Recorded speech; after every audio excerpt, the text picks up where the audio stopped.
Hi friends, வணக்கம். Welcome back to Tamil Mithran. Indian உள்ளிட்ட படங்களில் நடித்து பாப்புலரான நடிகை ஊர்மிளா தன்னை விட 10 வயசு குறைவான மோசின் அக்தர் அப்படிங்கிற இஸ்லாமியரை கடந்த 2016 காதலிச்சு திருமணம் பண்ணிக்கிட்டாங்க. சுமார் 8 வருஷம் எந்த பிரச்சனையுமே இல்லாமல் போயிட்டு இருந்த ஊர்மிளா மற்றும் மோசின் அக்தருடைய திருமண வாழ்க்கையில் திடீர்னு தற்போது விரிசல் விழுந்திருக்கிறது பலரையுமே அதிர்ச்சியில் ஆழ்த்தியிருக்கு. இந்த வருஷம் ஹாலிவுட்லேருந்து கோலிவுட் வரைக்கும் ஏகப்பட்ட பிரபலங்களுடைய விவாகரத்து செய்திகள் வெளியாகி ரசிகர்களுக்கு அதிர்ச்சிக்கு மேலே அதிர்ச்சியை கொடுத்துட்ருக்கு. ஹாலிவுட் பேட்மேன் நடிகரான பென் அப்லெக்கை அவருடைய மனைவியும் நடிகையுமான ஜெனிஃபர் லோபஸ் விவாகரத்து பண்ணி பிரிஞ்சிட்டாங்க.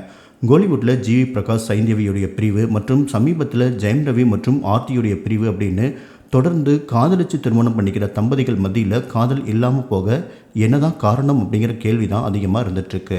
96 சங்கர் சார் டைரக்ஷனில் கமல்ஹாசன் மனிஷா கொய்ரால நடித்த ஹிந்தியன் படத்தில் சப்னா அப்படிங்கிற கேரக்டரில் ஊர்மிளா செகண்ட் ஹீரோயினாக நடிச்சிருந்தாங்க. மேலும் அவங்க நடித்த ரங்கீலா படம் பாலிவுட்டில் மிகப்பெரிய பிளாக் பஸ்டர் படமாக அவங்களுக்கு அமைஞ்சுது. சினிமாவில் பீக்கில் இருந்துட்டு வந்த நிலையில் திருமணமே பண்ணிக்காமல் தவிர்த்துட்டு வந்த ஊர்மிளா கடந்த 2016 பாலிவுட் நடிகரான மோசின் அக்தர் அப்படிங்கிறவரை காதலிச்சு திருமணம் பண்ணிக்கிட்டாங்க. ஹிந்து பெண்ணான ஊர்மிளா இஸ்லாமியரை திருமணம் பண்ணிட்டது அப்போது பெரிய சர்ச்சையாக போயிட்டு இருந்துச்சு. அதை விட ஊர்மிளாவுக்கும் அவரோட கணவர் மோசின் அக்தருக்கும் நடுவில் 10 வயசு வித்தியாசம் அப்படிங்கிறதே ரசிகர்களுக்கு அதிர்ச்சியாக தான் இருந்துச்சு. ஆனால் பல தடைகளையும் விமர்சனங்களையும் கடந்து ஊர்மிளா மற்றும் மோசின் காதலிச்சு திருமணம் பண்ணிக்கிட்ட நிலையில் 8 வருஷம் சந்தோஷமாக வாழ்க்கையை வாழ்ந்திருக்காங்க. இந்த நிலையில் நடிகை ஊர்மிளா தன்னோட கணவரை பிரிய போகிறதா அனௌன்ஸ் பண்ணி நீதிமன்றத்தில் விவாகரத்து கேட்டிருக்காங்க.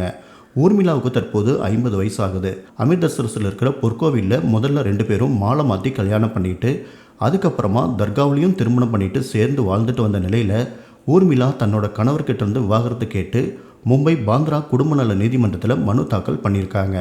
4 மாதத்துக்கு முன்னாடியே ஊர்மிளா மனு தாக்கல் பண்ணிட்டதாகவும் ஆனால் கணவர் தரப்பில் விவாகரத்துக்கு சம்மதிக்கலை அப்படின்னு சொல்லியிருக்காங்க.